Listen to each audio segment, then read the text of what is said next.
Hello out there. We're on the air. Kind of. I don't know what happened to my voice here, but she shot. Somebody killed my voice. Got to make sure the audio is working. Good. We got the right mic. We're not muted. Can't screw this up for Bodhi's sake. Okay. Well, I tried my best to fit myself in the screen here, but I don't know. It just keeps showing this square here. I don't know if that's how everybody sees it, but it looks different than my StreamYard here. I've hacked Bodhi's account. Is everything running here good? Looks like this is live. Okay.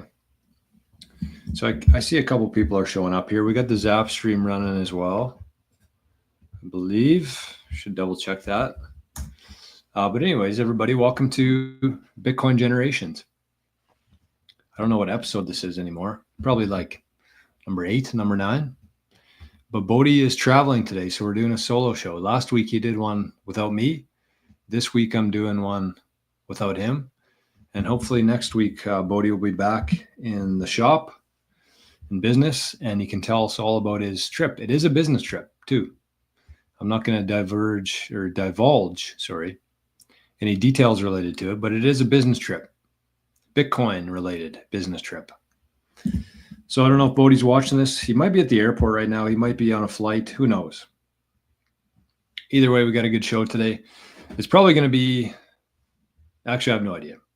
Every time I say we're going to have a short show, it always turns into 2 hours. So we'll do our best here. But the focus here, as you can see from the title, is Bitcoin allocation for baby boomers. So it's an exciting topic for me. And we're going to dive into a couple of different things here. I got a spreadsheet to show here. And it actually, this discussion today formed from a comment that I had on a YouTube video yesterday. So this is what I was planning to bring to the table today for the show, but Bodhi's not here. So we're going to do it ourselves. So anyways, let us know, let me know where you're watching from. The one goal I do have for today's show is I want to get Bodhi's channel to 100 subscribers minimum. We can do better than that, but we'll start with 100 because he's been grinding for a couple months now. He's been adding a lot of value to people's lives, I think. And so we need to boost these numbers up a little bit. I know we have quite a few people watching from like the 88 Sats channel, but I want to bring a lot over to Bodhi's channel because we're not going to be doing it from my channel for very much longer. So just want to make sure that nobody misses anything and obviously help Bodhi out. That's what he's doing for the community here. And I think it's a very easy way to, give some of that back. Easy and free. We got Cleaner Machine is here. We got Mert. Is this live? Yeah, it is. Welcome. Welcome. This is a rare afternoon show. We did one last week, but that was on my channel. But anyways, this is for the Bitcoin Generations channel. So I hacked Bodhi's computer, and I kind of look like Bodhi here. I don't know what it is within his settings here that dragged over to my my screen too. Again, I hope it doesn't screw mine up. I had to sign into a different account here. But anyways, we're here. So what I want to do today on the show is I want to be talking about the proper allocation for baby boomers in terms of Bitcoin. Because when I do my show, the majority of people in that group would be between the ages of 30 and 50, I would say. That's kind of the main demographic there. But of course, this channel is dedicated to the baby boomers and for new people here. So what I kind of have here is a spreadsheet, a template that I've designed. It's very basic. I think the more basic, the better, though, in a lot of ways. But it factors in both of those things. It factors in your age and it factors in your Bitcoin experience level, how much knowledge you have. So I'm going to share that with everybody today. We're going to start with the comment that triggered the conversation today. But yeah, it should be a good one. So we'll see. Winston Boogie. Hi, Jory. I like to support plebs. You're doing a great job. I enjoy your stuff. Thank you. I appreciate that. Thanks for being here today. And Mert as well. All right, so let's get to her here. Without further ado, let's start with what spawned the chat today? What spawned the discussion today? So let me bring up this comment here. And the reason I like talking about different comments on the channel as they appear. It gives some good content ideas, but especially from people who have, you know, put in the time and work. If I've recognized some comments in there from you before, I know you're not just a spammer or, you know, looking for a quick dopamine hit. But this guy, I'm just going to find it here quickly. All right, there it is. So we'll get to that in just one sec here. But Winston says the baby boomers are the hardest to orange pill. I have spent weeks explaining and showing, and they just shrug and walk away. Yeah, that's been my experience as well, for the most part. And we should give a big shout out here. I think more than anybody, the baby boomers who are in Bitcoin right now, they do deserve a shout out, a round of applause. And because kind of what we're going to be talking about today is, depending on what age you're at, it really determines how much allocation you should have to Bitcoin. Somebody who's 20 years old should probably be 100% allocated to Bitcoin for the $15 that they have anyways. Somebody who's 75 years old, it's a completely different story. And you have to factor in a bunch of different things in terms of, like, you know, how much you need to live every month, what kind of income you have coming in from a fixed income, or whether you're still working, you got other investment income coming in. And then the other part too is, like, how much of a legacy do you want to leave to your family? And I think kind of at that age, that's when most people start shifting their focus towards, hopefully, is what kind of legacy that you want to leave for your family. And I think that if you ask most baby boomers, even the ones who don't really understand Bitcoin yet, they would probably agree with Bitcoin is where things are going towards. And they would also probably agree that the fiat system and the traditional financial world is kind of rigged against people. It's kind of like, we use this term a lot on here, but it's because it's very accurate, which is a melting ice cube. So if you have fixed income coming in and you have a fixed amount of money to work with, fixed amount of capital, and that's not changing, because when you're that age, you're not earning a whole lot at that time. You've earned the retirement, you've put in the time, you have a fixed income, and as things are getting more and more expensive for you, you're just getting further and further behind. And so that's why it's a melting ice cube, because your income for the most part is pretty flat, fixed, not going to change. Unless you go get a job at age 75 or 80, which I don't think that a whole lot of people have a whole lot of interest in. So it's something you got to factor into it, of course. So the big part of that is a legacy that you want to leave to your family. Do you want to leave a melting ice cube behind, or do you want to leave the world's best battery in terms of storing capital, storing wealth, which is Bitcoin? But the downside to that, though, because you just say that and it seems like a no-brainer. But the downside to that is the swings in Bitcoin. There's lots of highs, but there's lots of lows. And when you are relying on your nest egg essentially to fund the rest of your life, you know, you can't really afford to see a 70% drawdown. So Winston says the reason that they already have their house, yes, recreational property, pension, and don't need Bitcoin. They just don't want to take the risk, like Saylor in 2013. 100%. 100%. And yeah, I mean, it makes a lot of sense. It's kind of the same reason why millionaires and billionaires aren't in a huge rush to adopt Bitcoin, because they just don't need to, right? Their bank account works, their debit card works, their credit card works. Every time they want to buy something, things work. Plus, they built a pretty nice, again, nest egg in that system. So why would they change anything?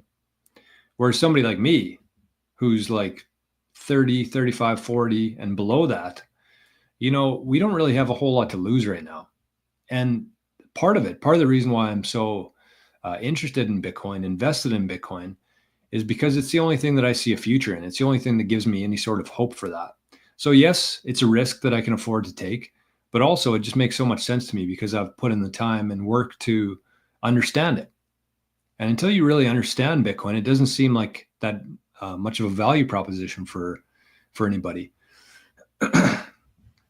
So everybody, that's kind of what the point of today's show is going to be. Just understanding that everybody's in a different spot, age-wise, financially, their goals. And so there's no real right allocation for everybody. Some people might be 100%. Some people might be half 50%. Some people might be 10%. It really depends on where you're at. Mert says, I think you are the most underrated streamer in social media in this Bitcoin area. You deserve much more than that. Eventually, you'll take it. Well, I appreciate that, Mert. And I think the greatest compliment is being called underrated, to me anyways. But I appreciate that. And I think that one thing I've been talking about on my show is I don't ever plan on being like a streamer. It's not really what I'm into, honestly. It's I'm more into like advising and helping people make sense of things. So that's what I would say. Plus my channel itself is kind of, it's not for everybody. It's definitely an acquired taste. Lots of swearing, not lots, but there's swearing. There's some conspiracy stuff. There's some political stuff. And I do know that if I like really took this seriously and wanted to be like a big Bitcoin account, I think that would be definitely possible based on the, knowledge and skill set, but it's just not something that interests me. I'd rather be, me. I got something in my eye. So plus it's not polished at all, things like that. You never really know what you're going to see when you show up for the show. Some people like that though, but not everybody. Anyways, let's get to this question here. So I got a question on YouTube from a very loyal supporter of the show. Loyal, I would say, because he comments a lot on the videos. And I can tell that he's a good guy just by his comments. He's never really polarizing. He's never trying to insult anybody. He's just sharing his perspective on how he sees things. And so the guy's name is Mark. And I told him I was going to do a video response to his question here. And I think it's a good time to do that.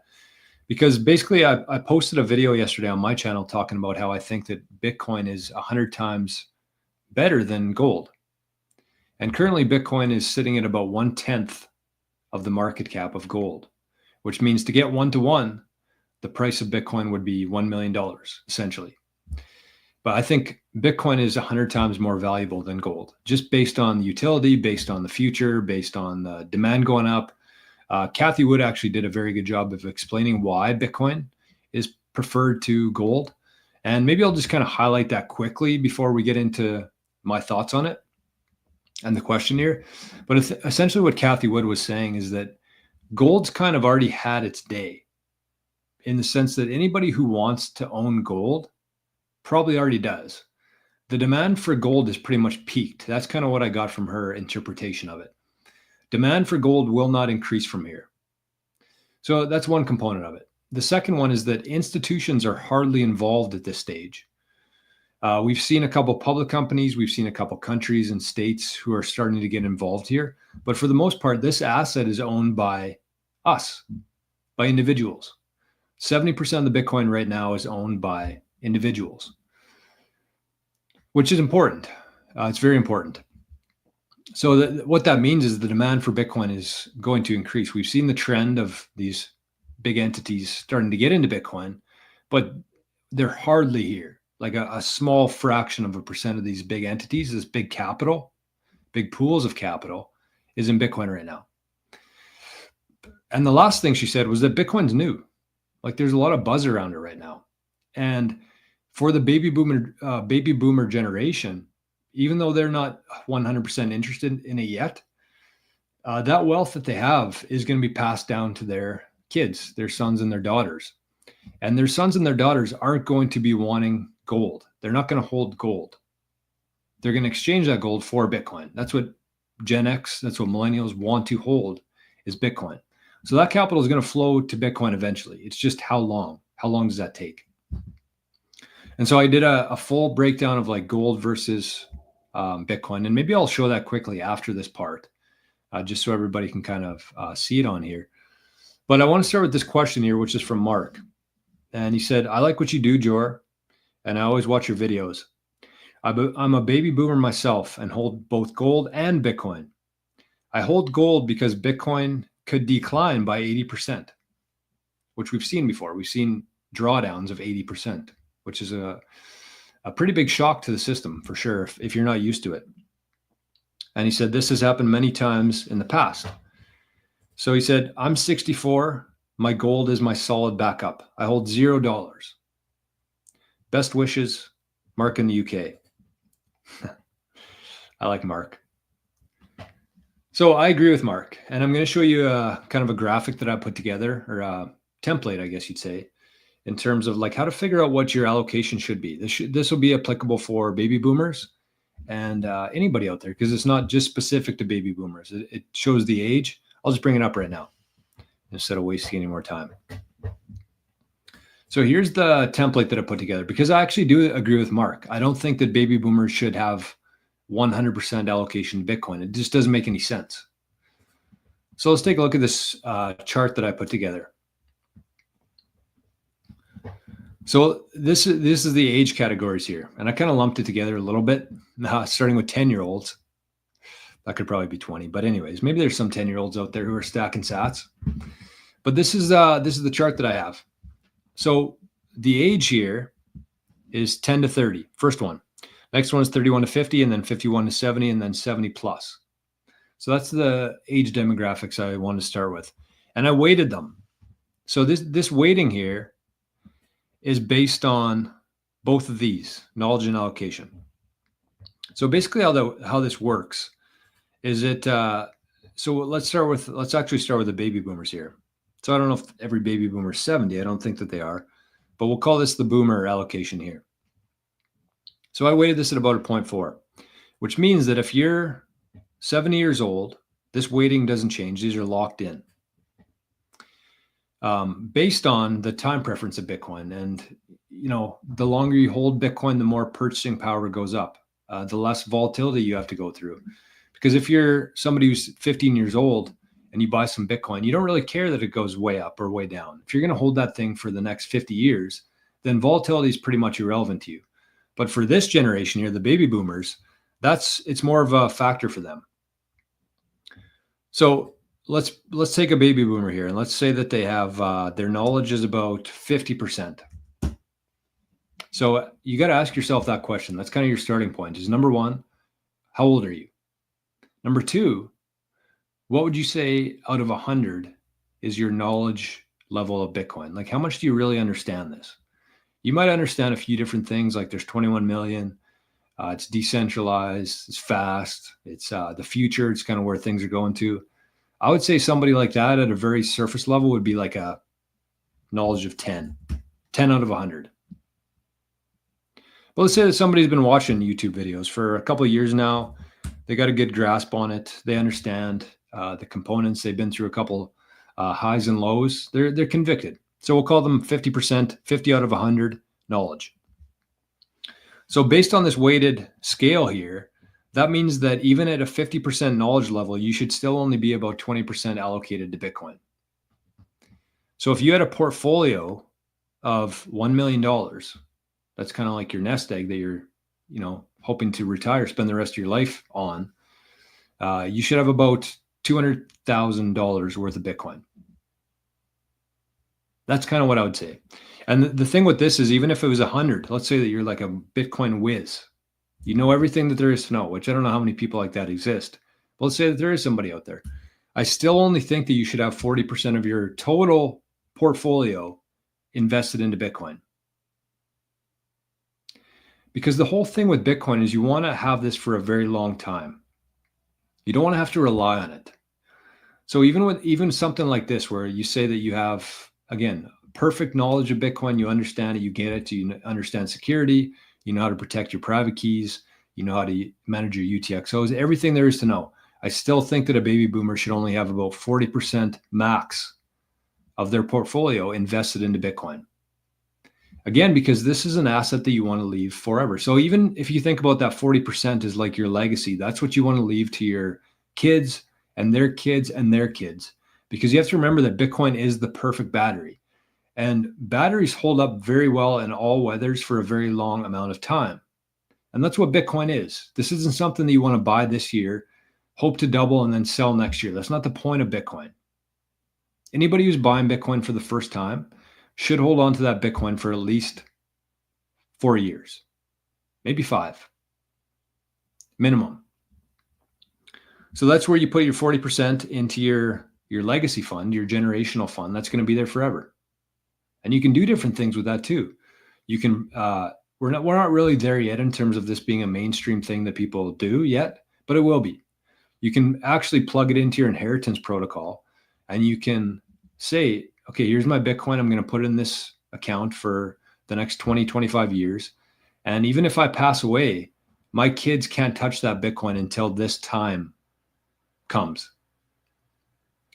And so somebody who is a boomer and have with a very good understanding of Bitcoin, they might not want to give it to their kids when they pass away. If something were to happen to them in a year, 2, maybe they get sick, whatever. Maybe they don't want their kids to have that Bitcoin yet because they don't have the same level of understanding and knowledge and conviction that you do. So you can actually put a time lock on that Bitcoin and say, this is going to be frozen here for the next 20 years. This is my contribution to my timeline, my bloodline, I guess. So again, if we use a baby boomer who's just like learning Bitcoin right now, you got maybe 10 out of 100 max in terms of your knowledge. You should only have 4% of your allocation to Bitcoin. And I think that if all baby boomers kind of saw this chart and understood why, I think that the majority of Bitcoiners or baby boomers would be holding at least 5% of their portfolio in Bitcoin. I also think that even if you had a zero knowledge of Bitcoin, you should still have a 5% allocation. And there's a couple different ways you could do that too, because I think that I'd be speaking to, I don't know who's going to see this video. I might clip it on my channel here. But in this case, let's say you had zero. You've never been in Bitcoin. You've never watched a video. You've never used Bitcoin. You've never done anything. Your knowledge is zero. This would suggest that you should have an allocation of 0%, but I would actually disagree with that. And I would say that you should actually have some allocation in terms of like maybe a Bitcoin ETF, like IBIT, Fidelity. There's a couple in Canada that you can get where you just hold it in your regular registered account, like your TFSA, your RSP, your HSA in the States, and you just have exposure to Bitcoin without any sort of risk. Because that's kind of what the allocation is based on here, mostly, is that you don't want to lose your Bitcoin. So if it's with Fidelity, if it's with IBIT, BlackRock, there's a pretty good chance that they're going to hold on to that Bitcoin for you, while you still have the price appreciation and the exposure to Bitcoin without any of the risks. And the second option would be using somebody like Caleb and Brown, where you could send them like $50,000 worth of dollars. They buy Bitcoin, they store it for you as long as you need, and you can take that Bitcoin anytime you want. And I would actually prefer that to IBIT or Fidelity in terms of a Bitcoin ETF, because you have the ability to pull it off anytime you want to. If you bought a Bitcoin ETF, you can't do that. If you wanted to sell it, you actually have to take dollars. Whereas if you use somebody like Caleb and Brown, and I'll put a link to Caleb and Brown in the show notes for the show right at the top. But you could use Caleb and Brown and buy as much Bitcoin as you want to, and they'll actually store it for you. They use a third-party custodian called Fireblocks, which is a very reputable company. Both Caleb and Brown and Fireblocks have been around for, I think, almost a decade now. And that's one of the things you want to look out for when you're navigating the Bitcoin space is, trust, proof of work. How long have people been there? So that's what I would say to the baby boomers. That's kind of my important part that I wanted to say there, is that even if you were a Bitcoin expert, you should still only have 40% of your portfolio in Bitcoin. And I would say that if you're not an expert, if you're a zero, this should still be a minimum. And if I was a little bit better with Excel, I would still have like a minimum allocation to Bitcoin right now of about 5%. Not being held yourself, but being held at Fidelity, BlackRock, or with Caleb and Brown. And then you can kind of figure out what you want to do in the next, spend the next couple of years learning more. And the nice thing about this too is even if you wanted to skip like the ETF, let's say that you had, 10 out of 100 knowledge, you got 4%, but over the next couple of years, you spend some time and you learn. Maybe you watch some videos, maybe you read some books. You're just in it. You're paying attention to it now. And maybe your knowledge increases to 20 out of 100. Then you increase your allocation as well, because you're more comfortable, you're more convicted, right? So that's kind of the idea here with the baby boomers anyways. Does that make sense? Hope so. And then let's go with the 31 to 50-year-olds, because I think that that's probably the second. I mean, they're all weighted. You could create this chart yourself very easily. This isn't like proprietary information here. So all you need to do is just lock in these weights, and then put your ages in, and then these are what you change. Age, knowledge, allocations based on these, and then these weights are locked in. So maybe it's somebody who's not quite a baby boomer yet. Maybe they're 55 years old. I kind of weighted this one at 60%. So let's say you have knowledge of 25 out of 100. You're 55 years old. You should have a 15% allocation to Bitcoin. You're an expert. You know 100% of the things in Bitcoin. You should still only have 60% of your capital in Bitcoin, in my opinion. This could be a little bit higher. But for the baby boomers, I don't think that I would ever exceed 40% in terms of your allocation. And this has nothing to do with dollar figures. All this has to do with is a percentage of your portfolio. So for some people, this might be $10 million, and you might have $2 million worth of Bitcoin. For some people, it's 10%, or sorry, $1 million, and you'd have 200%. Jay says there are 100%ers and you're giggling. And that's fair. That's fair.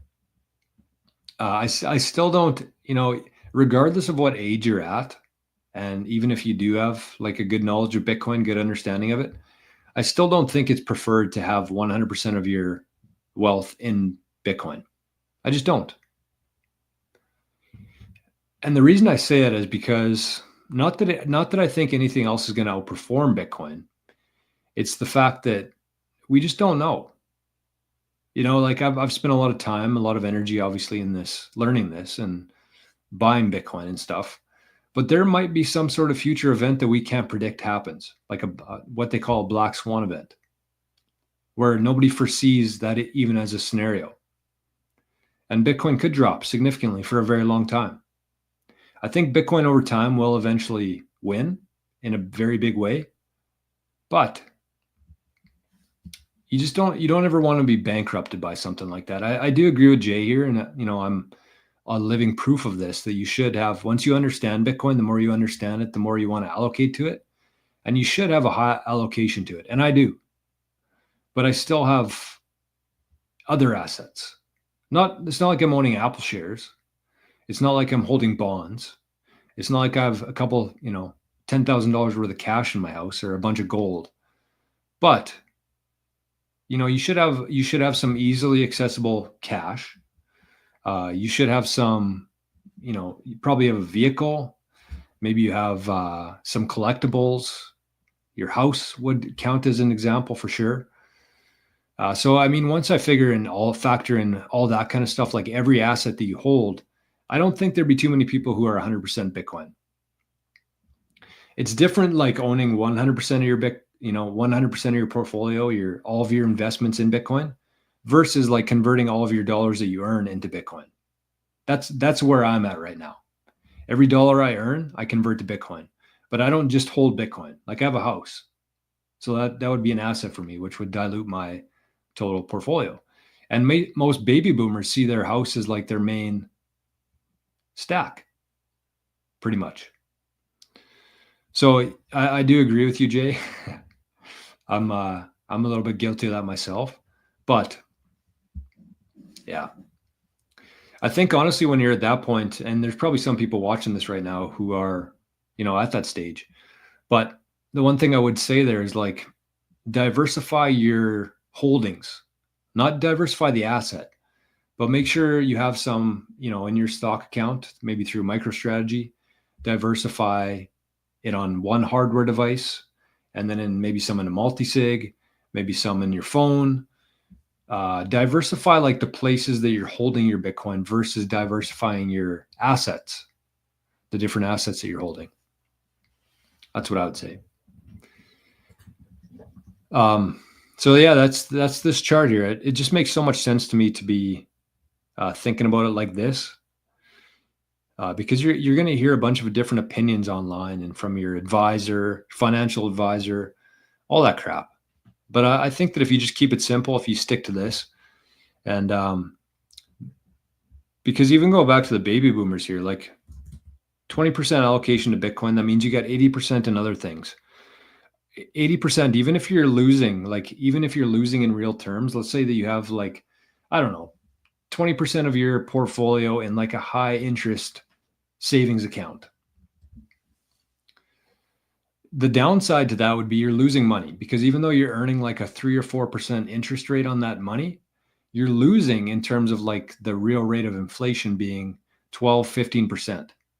So every year holding money in a savings account, even though it's going up, you're actually losing purchasing power in real terms.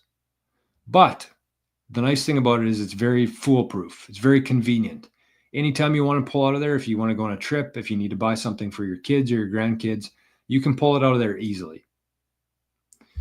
And so you do want to have some cash and some things that you can easily pull on and that you're familiar with in case something comes up.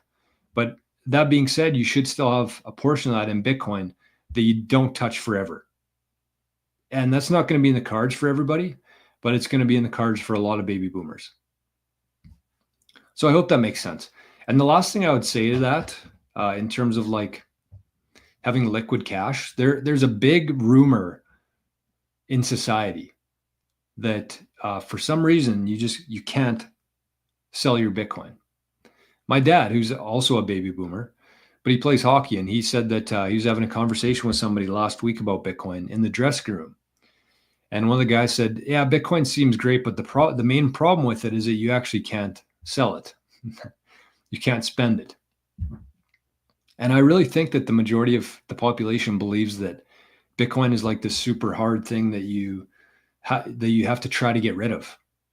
And I would argue that as long as I could, till I have run out of breath, because I actually think that Bitcoin is the most liquid asset that exists. But in order to get to that like level of understanding, you have to go through a whole bunch of stuff. You have to have things in place. But for me, kind of where I'm at right now, Bitcoin is incredibly liquid. And the reason for that is because I know how to access it. I know where to sell it. And I don't have to find a buyer. Anytime I want to sell my Bitcoin, I could sell it within 2 minutes, because there's a worldwide market for this. Worldwide. It's not limited to my area or people like me or people who want it. If I want to sell my Bitcoin, there's going to be somebody who buys it. 24/7, 365, it is the most liquid asset that exists. And the beauty of it is it also serves as a very long-term hold. So not only is it the most liquid asset that exists, it's also the best battery in terms of storing your time and energy and wealth in this thing called Bitcoin. And that's why I think that when we're thinking about this thing longer term, like collateral in the future, when banks are able to hold Bitcoin and lend Bitcoin and take Bitcoin as deposits, when instead of having to sell the Bitcoin, you can actually go to the bank and say, I'm going to use my Bitcoin as collateral. Please give me some dollars. And yes, it'll happen. But I also think that people miss the part where banks are actually going to prefer Bitcoin over anything else. Because if you think about land, I live in Canada here in the prairies, where a lot of people, there's a lot of farmers, it's a big ag industry here. And so a farmer, instead of having to sell, like if they wanted a new truck, if they wanted a new hot tub, if their wife wants to go on a trip, or they want to go on a trip, they don't sell a piece of their land. It's not like they have 500 acres and they go to the bank and sell 2 acres of land so they can pay for this. They go to the bank and say, I want a line of credit. Here's what I'm going to put up as collateral on my land, and I want some dollars. So in the future, you're going to be able to do the exact same thing with Bitcoin. But the reason why banks are actually going to prefer it over land is because of what I just talked about there. It's incredibly liquid, worldwide market. Whereas land, you'd have to find somebody locally who wants to buy that land. You'd have to go through the process of getting a realtor, getting a lawyer on both sides, finding a buyer for it locally. Yes, land is scarce. It's easy to sell, but it still takes a lot of time. It could take months or more or years. If you stop making your payments on that loan, the bank has to sell that land to cover your payments.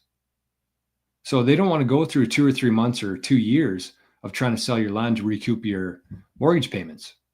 With Bitcoin, if you missed your payments, they could just sell your Bitcoin that day, that minute, and make your loan payment for you.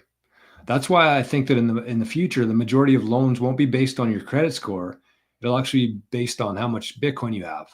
Because if you put your Bitcoin up as collateral there and you miss a loan payment, they'll just sell some of your Bitcoin and you're good to go. Maybe next month you'll make your payment. If not, you got to sell more Bitcoin. It's just kind of like mind-blowing almost, just because it's so different than what we have, and it's so different than the reality of it is so much different than how people perceive it right now. That's kind of where we are right now, but that's where the opportunity comes into this thing. That's why you can still get 1,000 sats for $1. In the future, those 1,000 sats will probably cost $1,000 or more.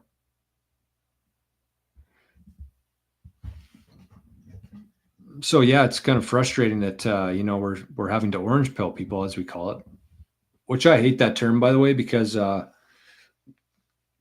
it seems like you're forcing somebody to do it. Like when you're giving somebody a pill, it's like what's the phrase for it? I don't know. You're forcing it down their throats. So I don't like the phrase orange pill myself, but my stomach growling. I had a huge. I need some coffee here. I had a huge bison burger for lunch. Wasn't that thick, but it was a big bun. I actually put it on a bagel, cheese bagel. Anyways, I'm a little bit drowsy here. I missed a couple comments though. Can you retire with 5 Bitcoin today? I would say so. I would. I would say if you had 5 Bitcoin today and you had some, if it really depends. No, I don't think it does actually, because if you had 5 Bitcoin, you're probably going to have to spend it. I mean, it depends what your lifestyle is like, of course. But I mean, you could, if you bought yourself like, I don't know, 3 or 4 years with 1 Bitcoin, what's that, $100,000 worth? People could probably do that. I could definitely do that. I could definitely retire today on 5 Bitcoin without a doubt. But the thing is I never really want to retire. I'm always going to be doing something. I'm always going to be earning income. I'm always going to be adding value to the world. So I just see it differently. I think that the whole landscape, the whole lens of society has changed, where people would work like 40, 50 years and then ride off into this magical retirement. I think that, and while doing that, they sacrifice so many things along the way in terms of their family, in terms of their friends, their parents, their whatever. I just don't see it. It's not for me. I want to travel. I want to do fun things while I'm young. And then I don't really ever plan to retire, but I guarantee if I had 5 Bitcoin right now, I could retire. Because once you get into Bitcoin, you change your spending habits. You see things as like, do I want this new shirt or this new toy, or should I just save Bitcoin? And then in 5 years, I can buy 10 of these toys. That's kind of how I do everything right now. And probably, to a fault in some ways. I've sacrificed quite a bit in the last, I'd say 2 or 3 years in terms of like new things, doing things I wanted to do but didn't. So I live a pretty frugal life, I would say. So I could definitely retire with 5 Bitcoin. I could probably retire with 2 Bitcoin, because you have to remember is that you got to get through a couple of years here. Maybe you spend 1 Bitcoin, but then those 4 Bitcoin is probably going to be worth 10 times more in terms of purchasing power within the next decade. So I think that you could absolutely retire with 5 Bitcoin. People may not live past 75 or 80. Yeah, I know. That's what I'm saying.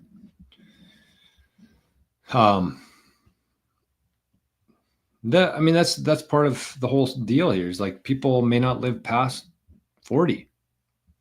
I might not live past 36. I think that life expectancy is a scam. I really do. Because people think that they have forever. These, you know, people assume that because you're 35, you got 40 years left minimum, but really could be gone tomorrow.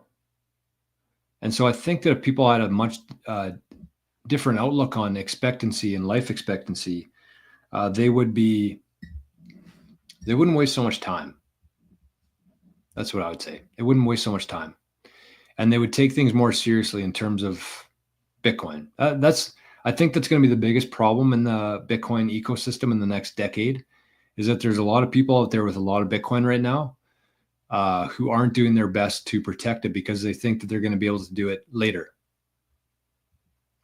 And then something happens to them unexpectedly, and all their Bitcoin is just gone. To me, that's just a waste of a life, because you have to remember that essentially what Bitcoin is you're taking your time and energy, the value that you provided to the world, and you're storing that.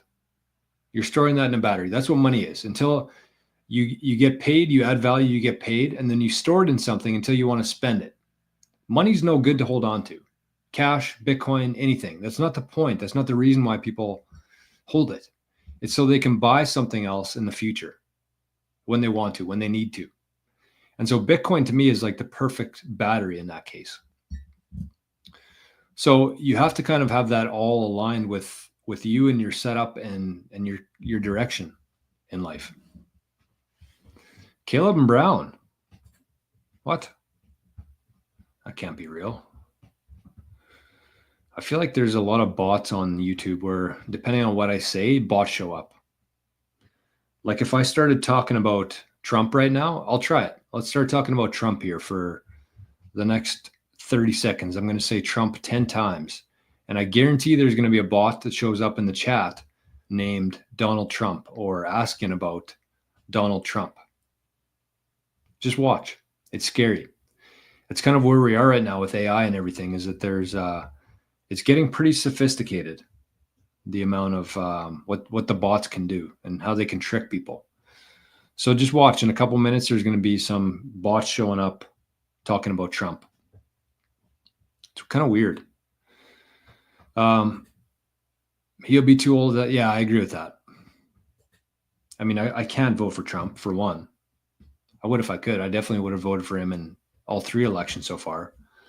But yeah, he'll be too old. I don't think he plans on running again.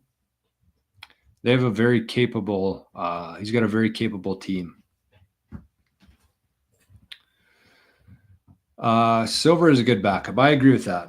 Actually, this might not be a bot. Speaking of that, silver is a good backup. I think that. Let's dive into that. What would I do? What would I do if I was 7 years old right now?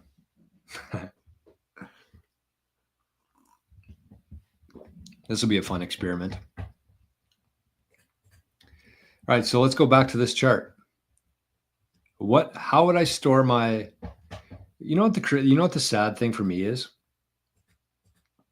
This is the sad thing for me, is that there's so many people out there who have a lot of wealth that they worked very hard for in their life. And they're putting all of their trust in their financial advisor. And that may have worked 5 years ago. That may have worked 10 years ago. That may have worked 20 years ago, but it doesn't work today. And people are having a very hard time coming to terms with that.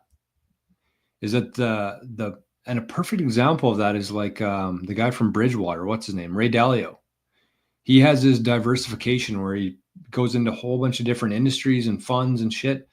And it's worked. It worked when times were different. It's not working now at all. Because historically, in a normal setting, bonds and stocks move inversely. So if the stock market's going up, that means the bond markets, there's low demand for bonds. When the stock market's going down, that means that there's going to be high demand for bonds. So they usually work inversely. And that's what a lot of these financial advisors models are based around. But we're in an incredibly high inflationary time right now, where all those models are literally being destroyed. And even if they're earning like 3, 4, 5% per year, they're still losing in real terms to inflation of 15%. So if you're in some of these diversified funds and you're getting like 5, 6, 7%, and you're kind of happy with that, even though your balance is going up in your account, you're actually getting slaughtered by inflation. And if you compare that to Bitcoin, which has been earning 60% compound annual growth rate for the last 10 years, you're a joke. Like, you're not just losing by a couple percentage points here, you're losing by like 50% every year. And so these models, the people who have, the generations that have put their trust in these people, are not being looked after right now. And it's a very hard conversation that nobody really wants to have in terms of that scenario there. And so it's sad to me. It's so sad that, and even the financial advisors who are 50, 55, 60 years old, they're on autopilot right now. For the most part, there's always going to be outliers. There's going to be the 20% who do it differently. But for the most part, 80% of financial advisors right now, they're just mailing it in. They're eating and living very well off of other people's investments. It's a shame. It's an absolute shame. I would call it a scam, actually. But we'll go with shame, a little bit nicer. But they're basically they're making a very good living off of what their clients have done. They're not learning anymore. They might go to a couple conferences per year, but they're not there to learn.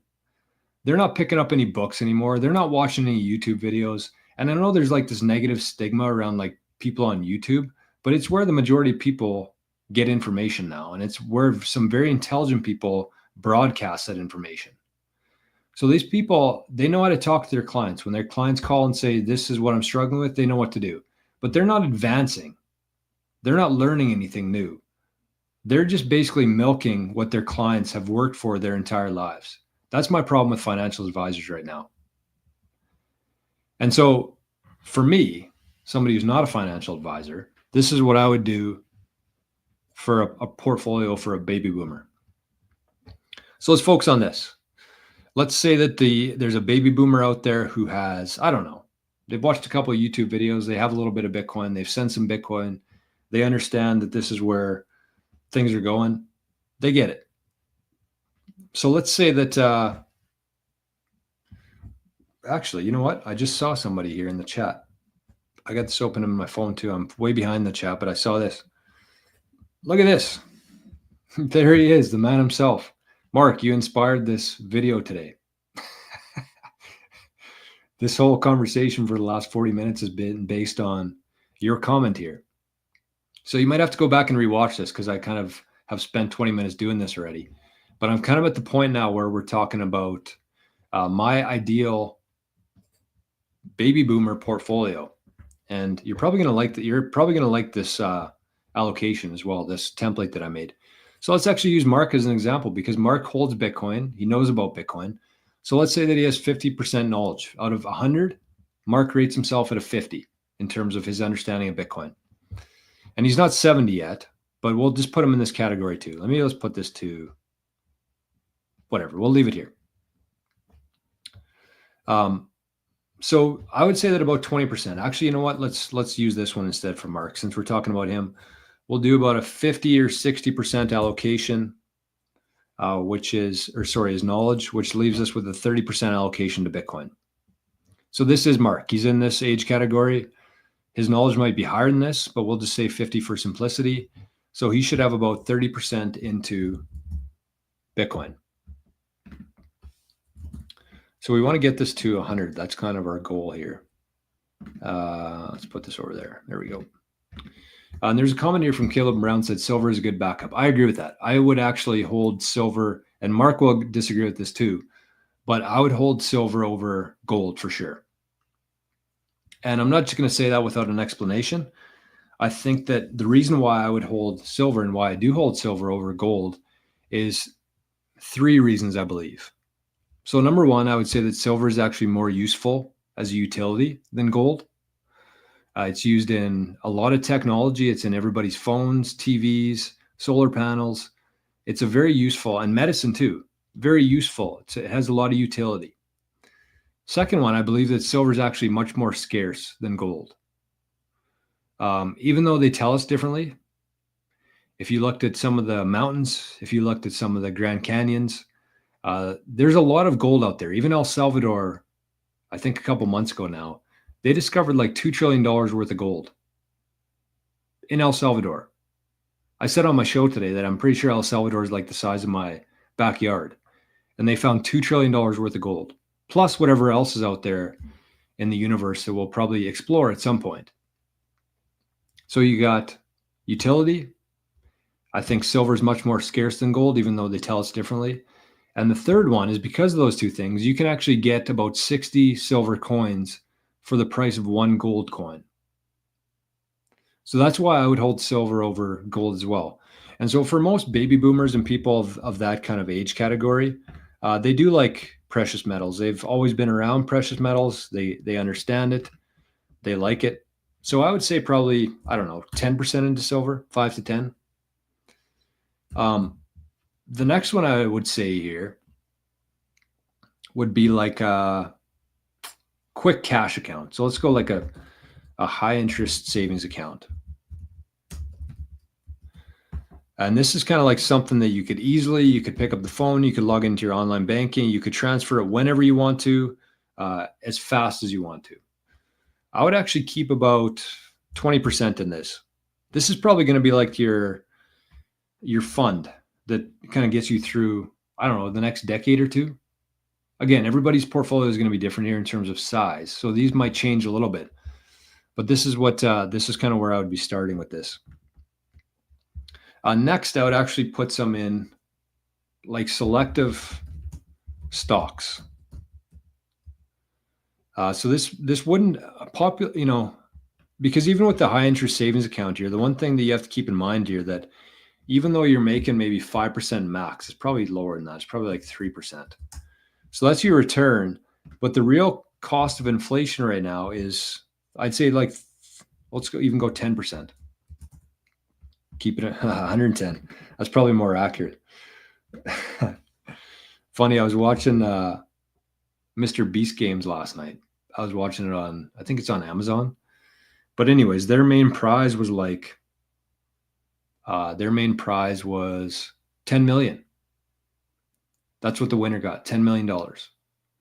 And I remember like 20 years ago when like Who Wants to Be a Millionaire was a big show and like $1 million prize was like the big thing. That to me just shows how much dollars have decreased in value.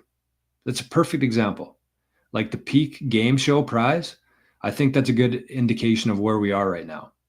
So they're giving away $10 million. 20 years ago, they were giving away $1 million, which means that the dollar is about 10% of what it was 20 years ago in terms of purchasing power, which is crazy, but reality.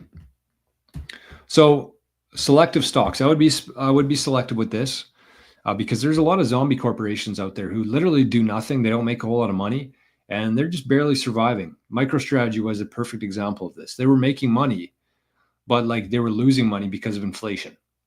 So there's a lot of zombie corps out there that people are like holding investment in when they have no idea what the company is, just through these different funds and different funds, different products that these financial advisors recommend. So I would actually be pretty selective in terms of what you're holding. I would be holding like Strategy. I would be holding like Tesla. I would be holding Apple. Be selective with it, but I would, keep maybe 20% in there. What are we at? 80%. I wouldn't be buying any bonds right now. I just don't see why anybody would hold any bonds right now. It just doesn't make any sense. You're losing so much money by holding bonds because it's very similar to like a high interest savings account in terms of like your return, but it's much more of a process. There's much more factors involved there. So I would say bonds, I'll actually put this on here because I don't think anybody should be, especially like government bonds and stuff. What a joke that is. What am I missing here though? We got Bitcoin, we got silver, some high interest savings that you can draw on quickly, selective stocks. I would say that these two are going to be like your legacy here. No, it's not what I want to use. These two are like your legacy. So these are something that you're going to hold with the intention of like never spending yourself. Can we see that? Yeah. This is going to be like your survival. This is what you're going to draw on if you need to, when you need to. Both these two things. So survival, this is a little bit more like a yellow. Bonds is a no-go zone. That's going to be a red. So we got 20% left here. What would we do here? I mean, your house is probably like included in this. I don't know if you didn't count it in like your investment account though. But what else would you do here? I think that that's probably like you might bump this up to 25. You might, this is not including the house either. Let's keep that in mind. So that's 90% right there. And then, you know, you might have 10% in bonds, maybe. I'm going to put that as like red though, because I don't love the idea of bonds right now. But that's, I don't know. What would we title this one even? For fun? Except bonds aren't even fun. They are pretty stable though. Like the chance of like a government collapsing and not being able to repay back its bond in 5 or 10 years from now is pretty low, especially if like you're holding a US bond. I don't know. No reason at all. But what I would probably say in this situation is like maybe you bump this up to 35 then. I don't think I would hold more than 10% in like silver because again, this is just kind of for your legacy. You don't ever want to be in a situation where you have to sell your silver. So that's kind of what I would say with that. I'm just looking at some comments here. Stocks and bonds are risky to me. I do not like counterparty risk. True.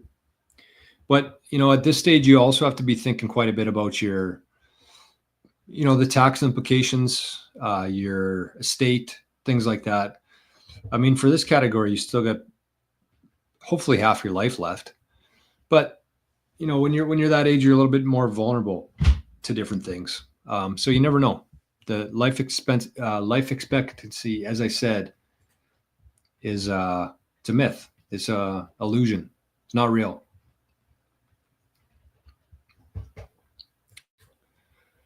So that's what I would say.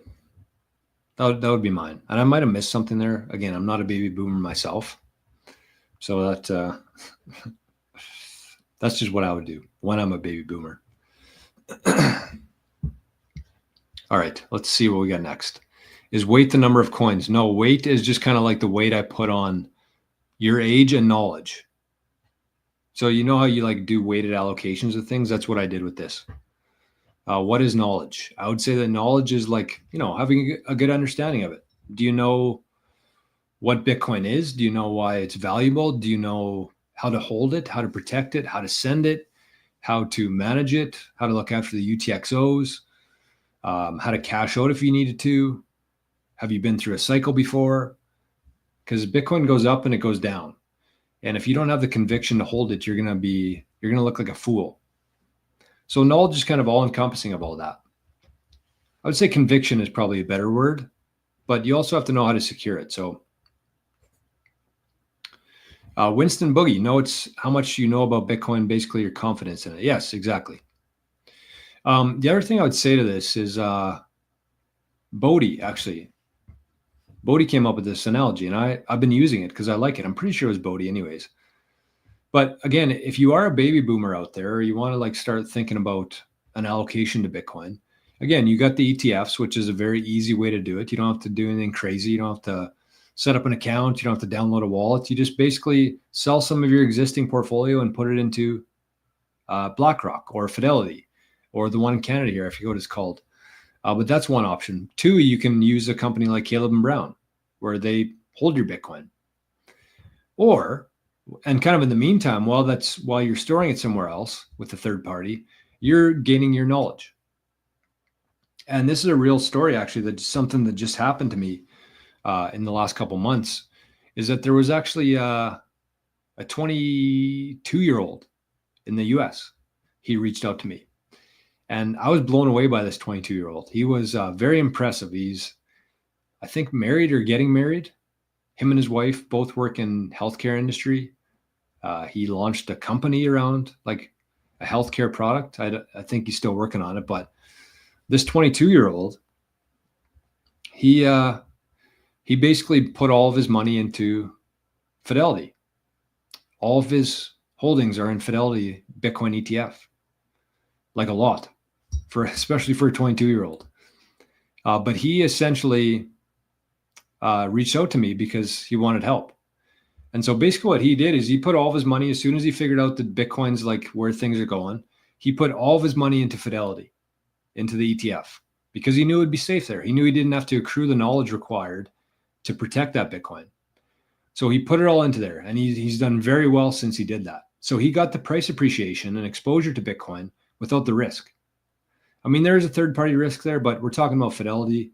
I don't see Fidelity ever going down in our lifetime. But then he hired me, and he said, I'm going to keep my Bitcoin with Fidelity for the next 6 months, a year. I'm also going to wait to see what Trump does with capital gains. But he said, in the meantime, I'm actually going to be learning about this stuff. I want you to help me set up a hardware device, set up a wallet, set up a multi-sig. So when the time comes, I can move this Bitcoin out of Fidelity, and I'll be safe, right? Instead of, either buying with Fidelity and then forgetting about it and never really, realizing the full use and benefit of Bitcoin, or you buy Bitcoin too fast before you know what you're doing, and you end up losing your Bitcoin.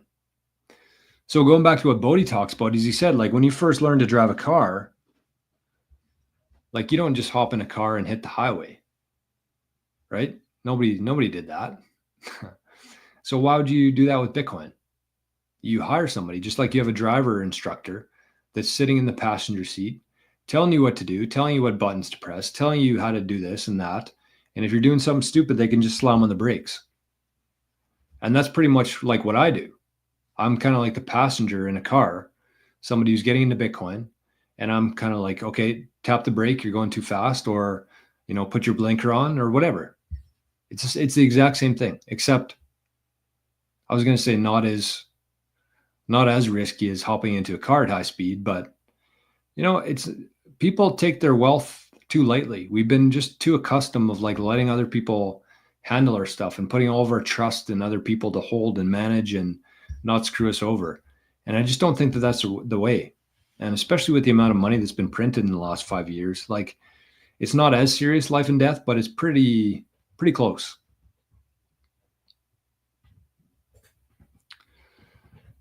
5 Bitcoin is a lot of wealth. Probably want to keep working. Yeah, and that's what I would do too. Even if I had Bitcoin, I'd still be 5 Bitcoin. I'd still be working because I'm of age. I'm of age of earning. I'm in my prime right now. You're welcome. You're welcome. To keep, we're going to get Chad level of 6.5 Bitcoin. I don't know. I think that if anybody even gets 1 Bitcoin, especially if you're just getting into it now, you're going to be doing very well for yourself. 1 Bitcoin is incredibly hard to get to. Crypto Veil says, on retiring with your Bitcoin, will you do the loan against your Bitcoin or spend your Bitcoin based on your needs?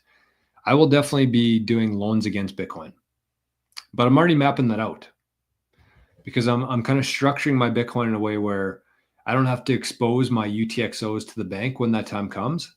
I have like a generational UTXO that will never move. That'll get passed on to my kids and their kids and their kids. But I also have a UTXO that I dedicated to that I'm comfortable sharing with the bank. There's so much flexibility within Bitcoin. It is truly like a very versatile, very flexible, very liquid asset. And we've only seen like a very small part of its potential. I'm going to take my Bitcoin in 28-29 halving. You're going to take it?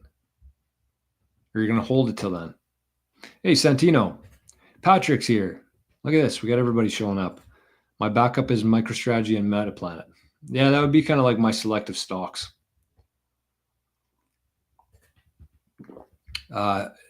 Nimi, can you explain what the weighted and knowledge mean on the sheet? I think I explained it kind of at the start of when I started doing that. I'll probably clip that and share it on my channel. So you might have to go back and watch that if you were kind of late to it. But essentially what the weighted, that's just kind of like what I inputted there. Because essentially what I'm saying there with the weighted is that young people should have a bigger allocation to Bitcoin than baby boomers because of the nature of how it works. The longer you hold Bitcoin, the more purchasing power. You want to buy this asset and hold on to it forever, essentially. It's different than any other asset we've had before. And knowledge is like, how much do you know about it? Yeah, I agree with this. I equate diversification to multitasking, doing a bunch of different things poorly. Yep. $1.52, great advice. You have non-concentrated to get rich, but once you are rich, you never have to work again. Then you diversify. Yes, agree. So when you're building up your balance, and that's exactly what I mean. That ties in with what I'm saying here in terms of like you're weighted. Why I weight these differently? Why I'm telling like a 20-year-old to go 100% in Bitcoin versus a 7-year-old saying 10% in Bitcoin. Because the 7-year-old has already accrued all of this wealth. It might be not as much as they want, but it's what they have. So you don't want to go, you're not in the stage of your life where you're trying to like double or triple or quadruple your wealth. You're just trying to maintain it. And that's exactly what you're saying here is that once you have the wealth, then you diversify somewhat. But in the meantime, like when you're young, you want to go all in on this thing because there's no better place. Nothing's going to outperform Bitcoin for the next 100 years. It's not. Why am I so blurry? Why am I so blurry? Am I drunk? There we go. 250% pretty pleased I took profits and I'm out now. I don't know what we're talking about here. Oh, MicroStrategy probably. Winston says, I agree. I only use money I can't remove from the system. Yep, for Bitcoin. That's right. That's another good part of this too. Is like buying Bitcoin, you don't necessarily have to like cash out of all of your retirement accounts and pay a whole bunch of fees, withdrawal fees, taxes. Like you should be looking at some of your short-term like savings account, GIC. A lot of baby boomers, they love the GICs, the guaranteed income, which worked. It worked really well, but before inflation was 15%. That's, I think, the key thing that baby boomers are failing to realize right now is that a lot of these models that were built and the advice that they got financially in terms of like diversification, in terms of some of the vehicles like the GICs, those worked great when there was a very low inflation. But in the last 5 years, you can objectively look at the fact that the governments have printed 50% of the total money monetary supply in the last 5 years. So everything that worked before does not work anymore. And that's the real disconnect here, I think, between anybody who's paying attention and baby boomers who think that just because everything worked before, it's going to work in the future. And it's not. It's not working at all.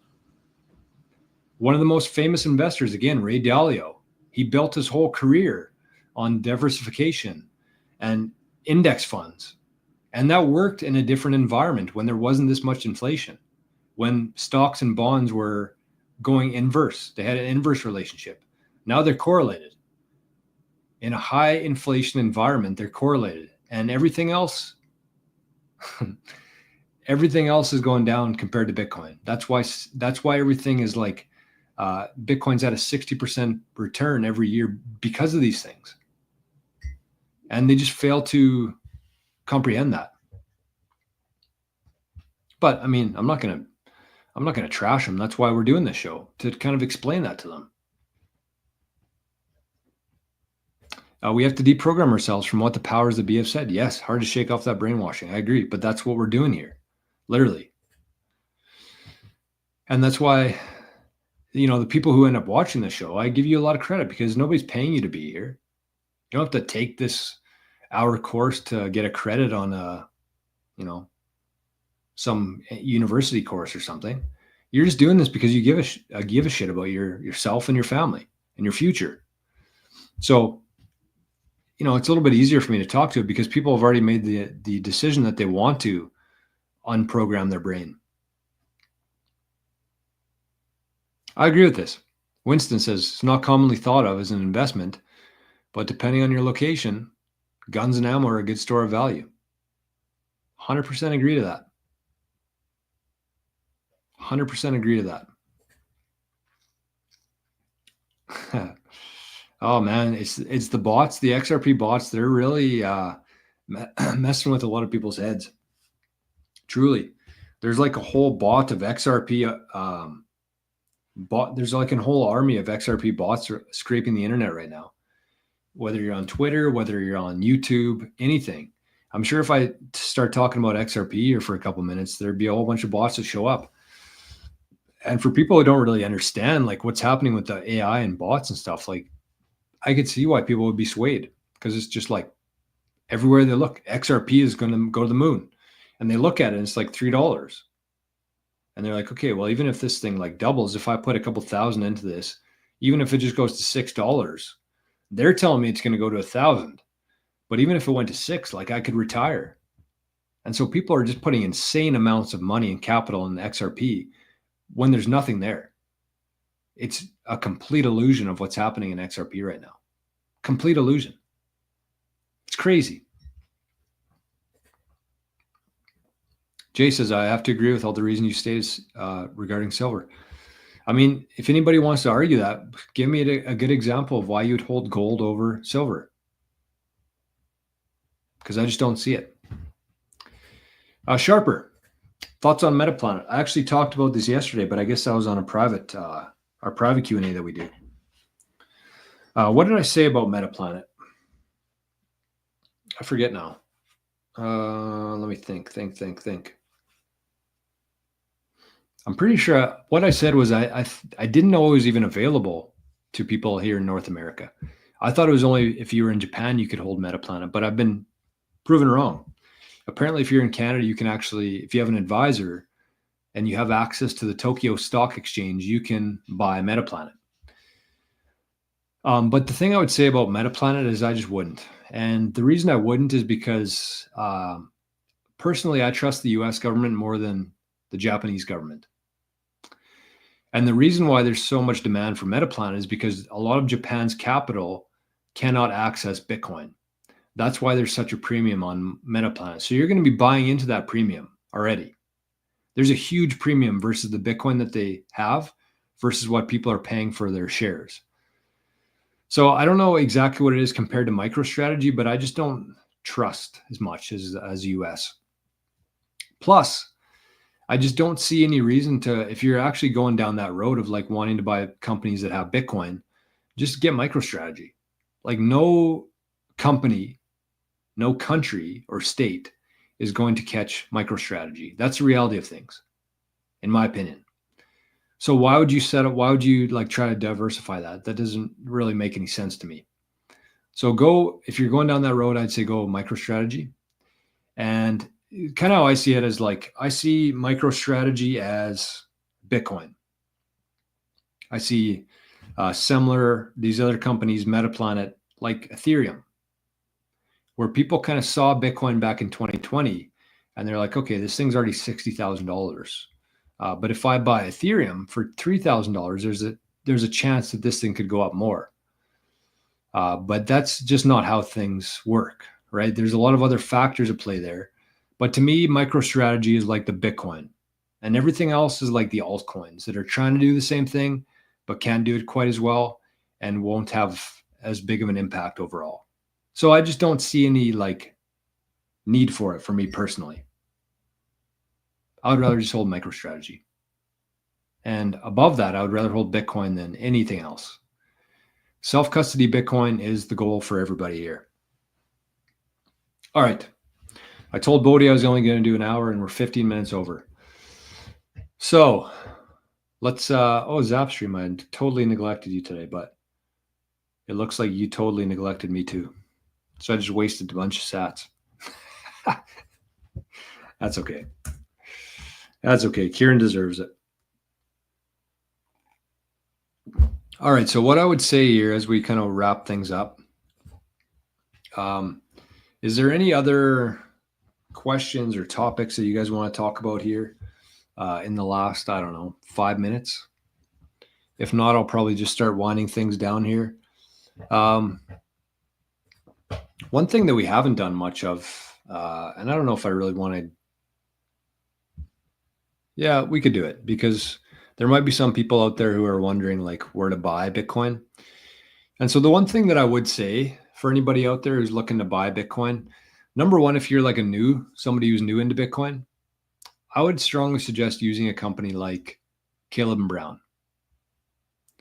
And the reason is because they'll hold your Bitcoin for you. You pay a slightly higher fee. On paper, it looks like a higher fee, but because they're an over-the-counter exchange, it actually kind of levels out. So on paper, the fee looks higher, but it's actually about the same or maybe a little bit higher. But the nice thing for baby boomers especially is that you get your own advisor there. You get somebody that you can call and talk to about different things. They can help you through it, everything. So I would highly suggest using Caleb and Brown as like the number one if you're somewhat new to Bitcoin. And again, I'll leave the link right at the top of the video here for Caleb and Brown. So they basically give you your own advisor and they can hold your Bitcoin as long as you need, right? So that's what I would say to somebody who's like brand new into Bitcoin. You want to make a bit of a splash here. But for everybody else who's like kind of familiar with it, maybe you've sent some Bitcoin, maybe you have a wallet, I suggest using Bitcoin well. And I'll actually give away some, if you're watching still, if you haven't left yet, you're going to have pretty good odds of winning the Bitcoin here. I don't think that a whole lot of people watching the show would have a Lightning wallet. So if you're watching this and you have a Lightning wallet, you got a pretty good odds today. So are we ready to go? This is Bitcoin Wallet. This is an exchange here in North America.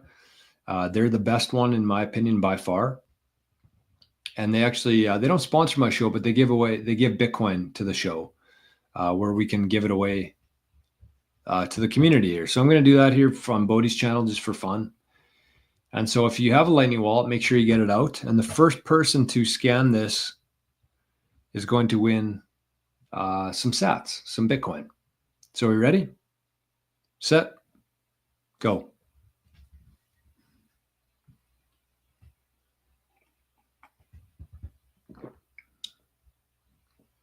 $210 sats for some lucky person out there.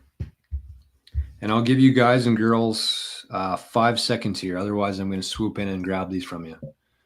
So 5, 4, 3, 2, 1. Somebody got him. Somebody got him on me. So Bitcoin Well here, this is a good example of a great Bitcoin platform. And a couple of reasons for that is you can buy on here. I don't know if you can see my screen. Yeah, you can buy. You can set up a recurring buy so you can kind of automate your process and stack sats in an efficient way. You can sell Bitcoin. That's kind of what we talked about earlier, having a place where you can sell Bitcoin. So essentially what that looks like here, if you're looking to sell, because for people who aren't as familiar with Bitcoin, it might be like a bit of a weird thing to try to sell Bitcoin. But essentially what you do here is, if I have Bitcoin in my wallet, let's say I have Bitcoin in my phone wallet here, and I want to get $500 worth. I don't think this is that. Oh yeah, it is. So if I want to get $500 worth of Bitcoin, I could scan this QR code with my wallet and send Bitcoin of that amount to Bitcoin Well. And as soon as they receive that Bitcoin, they send me cash to my bank account. So you can see here, in this case, they would actually send an Interac e-transfer to my Hotmail or my Proton Mail address, 88 sats, they could send it there. And that's it. So I send them Bitcoin, they send me dollars. Very easy. Another cool thing you can do with Bitcoin Well is you can pay bills. You can swap for free. These are a little bit out of the scope, maybe. But anyways, I don't know if my banner will work here or not. No, it won't work. But if you want to, if you're looking for a new Bitcoin platform to try, I'll put it in the chat here. You get some free sats if you use this link, bitcoinwell.com/Jor. I'll put it in the link for everybody here. So you basically just sign up like you sign up for any account. You send them cash, they send you Bitcoin. You should have a little bit of experience though before you try doing that, because you do have to have a wallet in place. But for everybody else who's like somewhat new, I would suggest Caleb and Brown, and I'll put both these links in the show notes below. And if you need to, again, if you have any questions at all, like don't hesitate to reach out to me. I'm very flexible with like offerings and time, and I think anybody who has talked to me before would attest to that.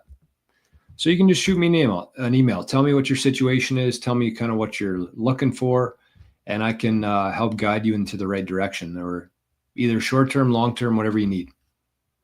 But that's in the chat there. Maybe I'll throw it up here. Oh, we got it 4 times there. Wow. So that's it right there. All right. Great analogy. Yes. Thank you. I think so too. I think it just makes a lot of sense to me. M. Vincent says, I'm looking at long-term care policies as a protection for my Bitcoin. Nursing homes take most all assets. Interesting. I didn't know that. I haven't really spent too much time looking into nursing home stuff. But the one thing I would say, M. Vincent, is we have a really solid inheritance plan for Bitcoin.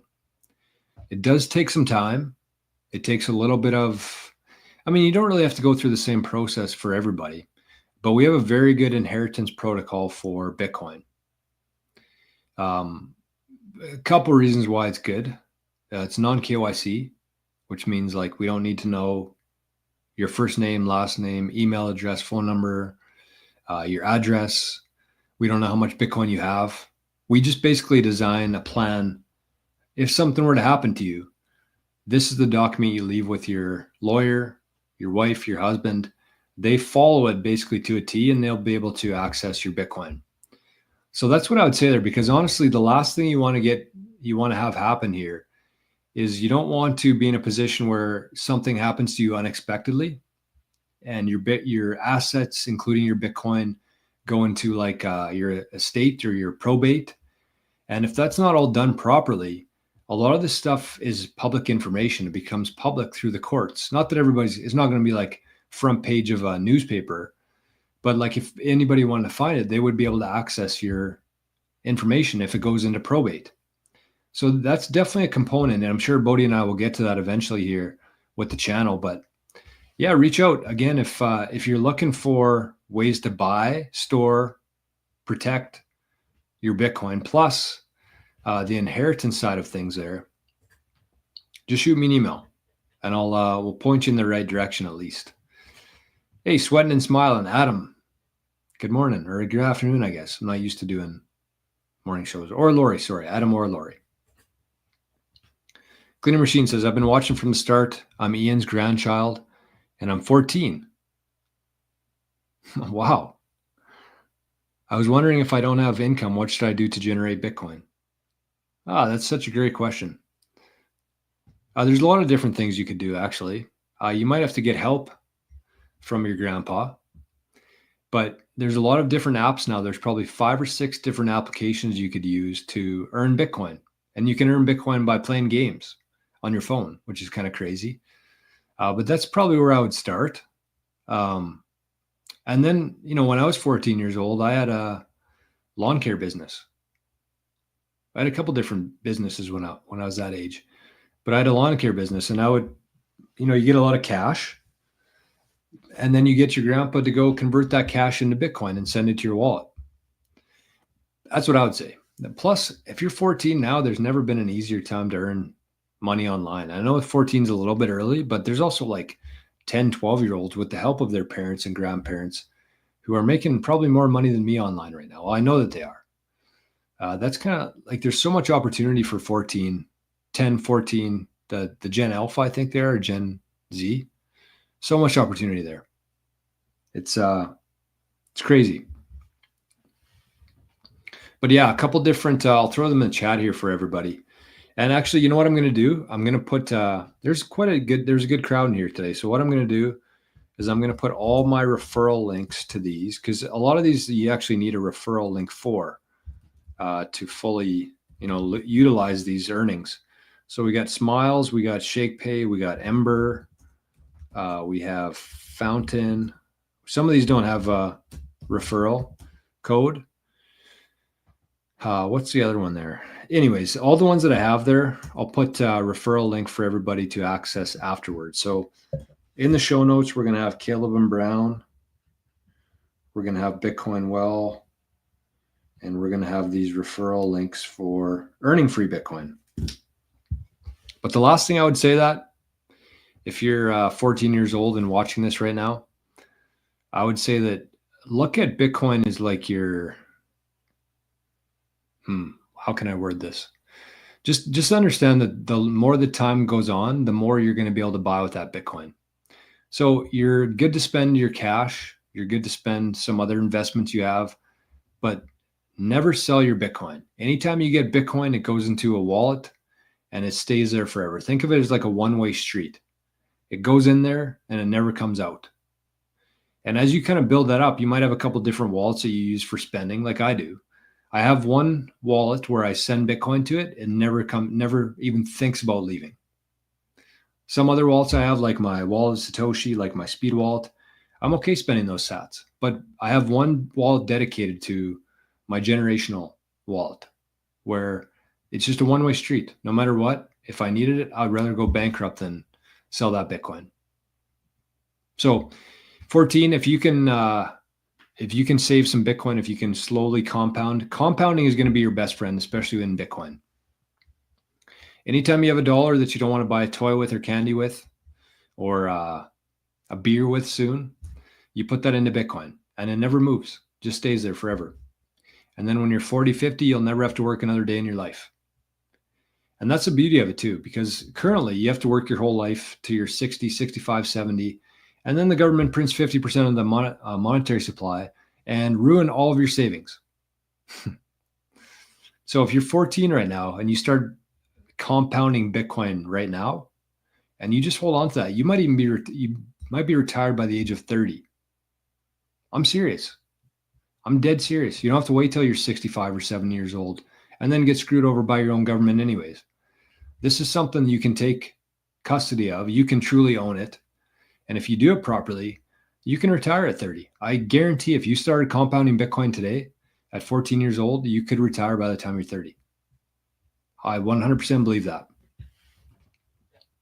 Hey, Duncan, good morning. By the way, I got Bodhi's QR code up here. So if you've been sending it to that QR code, it's going to Bodhi. I did have the Zap stream up, but I don't think anybody was in there. So I'm working for free right now, but that's okay. That's part of, oh no, we got a couple sats over in Zapstream. Look at that. We got my Pat the Fire zapped 100 sats and we got Josh zapped 888 sats. Thank you, fellas. I appreciate that. And yeah, that's it. We'll leave it there for today, I think. It's been a good show. It's been a good show. Jay's here too.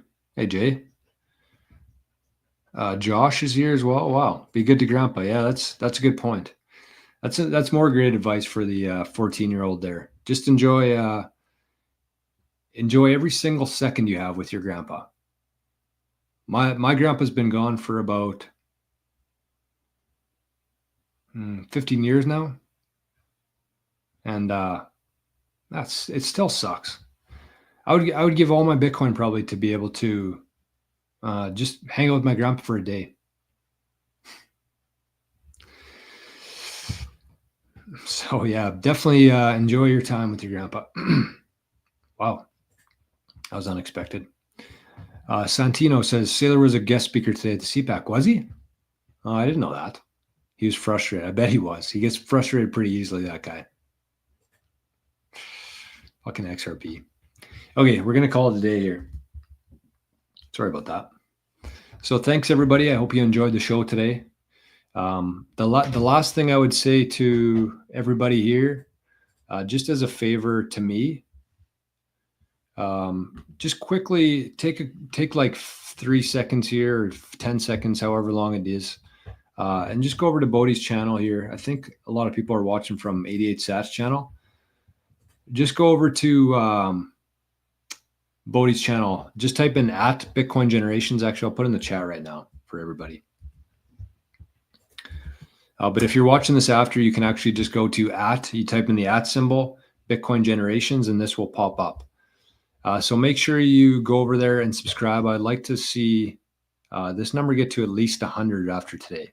So we got 30 people in here, and we should be able to get 10 people over there to subscribe to Bodhi's channel. Because again, we're going to be moving away from the 88 Sats radio channel eventually. This is just kind of a bridge to get people watching Bitcoin Generations. It's hard with a new channel. So shout out to Bodhi for everything he's doing. He's doing some great work here. And I highly recommend, if you haven't yet, go check out this video here. It's called How Small Businesses Use Bitcoin in 2025. It talks about a small, not so small anymore, but a business in Kentucky who incentivized their employees with Bitcoin. Very cool story. So if you got some time today, go check out How Small Businesses Use Bitcoin in 2025. Great interview there. They're called Blue Cotton from Kentucky. So anyways, that's go over there and check that out, please. That's what I would ask of you today. Jay says done. Thank you. And I'm sure Bodhi would say the same. Granddad here. Thanks, Joy. You're awesome. He's the best grandchild in the world. There we go. Sorry for your loss. Yeah, it was a tough one. That's a day I'll never. I spent a lot of time with my grandpa. He actually lived. So my grandpa, just for anybody who cares, my grandpa lived about 5 miles from here. They had a farm. They didn't farm grain or anything, but they had horses. He raced horses. And this is it's such a small town here. So I lived in a very small town. I moved to a bigger town, then to the city for about 15 years. And after the pandemic, I just had enough of the city. I had enough of dummies walking around with masks on. And so I moved out here. I moved back to where, I kind of grew up. So his farm was about 5 miles down the road here. And he had some horses. He raced horses. We used to go to horse races all the time, like small town horse races, bet a couple of dollars in toonies. A lot of fun. He was also an auctioneer. So he worked till the day he died. He died when he was about 71, I think. Very quick cancer. And it took him pretty fast, which, is good and bad. I would have loved to have another 10 years of him, but at the same time, he never really suffered very much. He didn't go through the whole routine of, getting old and that. So he worked till the day he died, pretty much. He was an auctioneer, and he would just go small town to small town. If somebody passed away, they'd have an auction sale for them. He'd be the guy selling things, making jokes. So he was a great dude. Heck of a guy. That's actually his hat right there. Game worn hat.